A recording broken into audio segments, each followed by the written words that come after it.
madaxweynaha Jubbaland waxa uu dhagax dhigay xaafad cusub oo lagu soo kordhiyay magaalada Kismaayo taasi oo lagu magacaabo Bilan Estate. wariyahayaga Saabir Cabduqaadir Honesty ayaa magaalada Kismaayo faahfaahinta warkaasi inooga soo diray.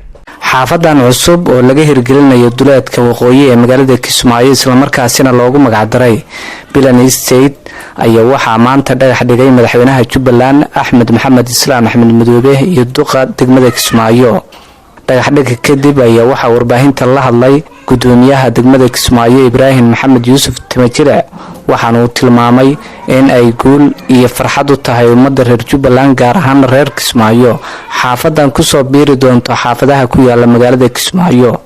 waxa saaka farxad weyn noo inaanu hadda kor taaganahay meel laga dhisayo guryo cusub oo real estate ah oo magacooda loo baxshay Bilan Estate.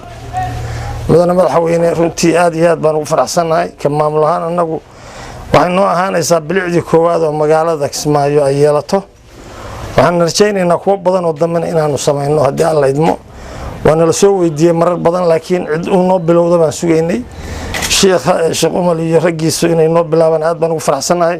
ugu dambeyntii madaxweynaha Jubbaland Axmed Maxamed Islaam Axmed Madoobe ayaa bogaadiyay xaafadan cusub ee laga hirgelinayo duleedka waqooyi ee magaalada Kismaayo waxaana uu ku tilmaamay in ay tahay xaafad ka mid noqon doonto xaafadaha ku yaala magaalada Kismaayo isla markaasina ay wax weyn ka bedeli doonto bilicda magaalada Kismaayo.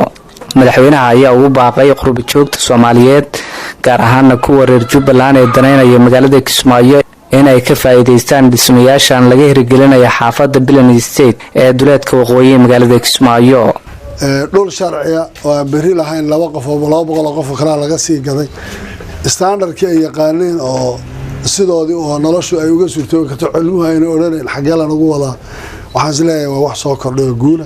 waxaan Ilaahay uga baryaa inuu iyagana ribxooda siiyo riyadan ay ku riyoodeen uu hirgeliyo. anagu dawlad ahaanna waxaan rajaynaynaa inaan arrintaas qayb weyn ka qaadan doono haddii Ilaahay yiraahdo.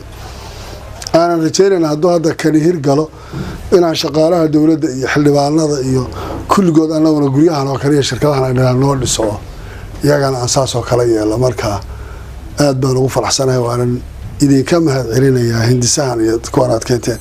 kuwa qurbo joogta ee dibadda jira ee dhulka aan sharciga ahayn lagu wareeriyo maalin wax laga dhisay laga duminayo booski 5 qof laga gadanayana boos walba 20 goor la kala gadanayna waxaan u rajaynayaa inay heli doonaan gacan aamina iyo hanti tayo leh oo loo dhiso oo markaas noloshoodii matali kara. waxaa hadda ka hor dhib badan oo ka jiray dadka gaar ahaan dibadda jira gacan aan aamin ahayn bay wax soo dirsanayaan oo waxay ku oranayaan boosiga marka hal boos baad arkaysaa 5 qof 6 qof laga gaday inay helaan marka dadku meel ay dib ugu soo noqdaan iyo guryo dhisan oo sharcigood inaan cid ku haysanin oo kadibna ay talaabo hore u sii qaadaan. waxaan isleeyahay wax guul u ah dadkiina amaanadoodii ay ku gudan karaan.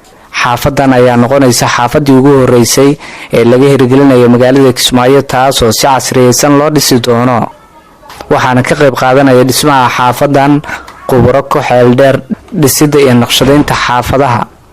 Saabir Cabduqaadir Honesty, Telefishinka Somali Cable, Kismaayo.